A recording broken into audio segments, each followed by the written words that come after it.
Surat special operation group પોલીસે એક મહત્વની સફળતા મેળવતા અડાજણ વિસ્તારમાં હથિયાર સપ્લાય કરનાર વોન્ટેડ આરોપી જીતુ ઉર્ફે બિલ્લો આલજીભાઈ રાઠોડની બાતમીના આધારે ધરપકડ કરી છે.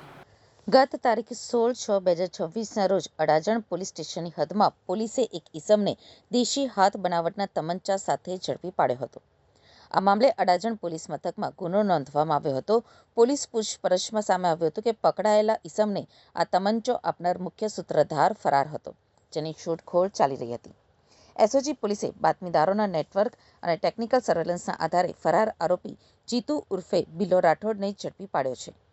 પોલીસની પ્રાથમિક પૂછપરછમાં આરોપીએ ચોંકાવનારો ખુલાસો કર્યો છે.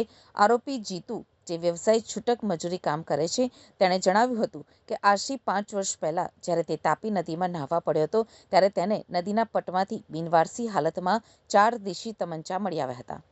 નદીમાંથી મળેલા 4 હથિયારોમાંથી જીતુએ એક તમંચો તેના મિત્ર અંકિતને આપ્યો હતો, જ્યારે બાકીના 3 તમંચા સાથે આરોપી જીતુ પોતે વર્ષ 2024માં પોલીસના હાથે ઝડપાઈ ચૂક્યો છે અને જેલની હવા પણ ખાઈ આવ્યો છે. હાલમાં એસઓજી પોલીસે આરોપી જીતુ ઉર્ફે બિલ્લાની ધરપકડ કરી આગળની કાયદેસરની કાર્યવાહી હાથ ધરી છે. તેમજ આ મામલામાં અન્ય કોઈ વ્યક્તિ સામેલ છે કે કેમ તે દિશામાં પણ વધુ તપાસ શરૂ કરી છે.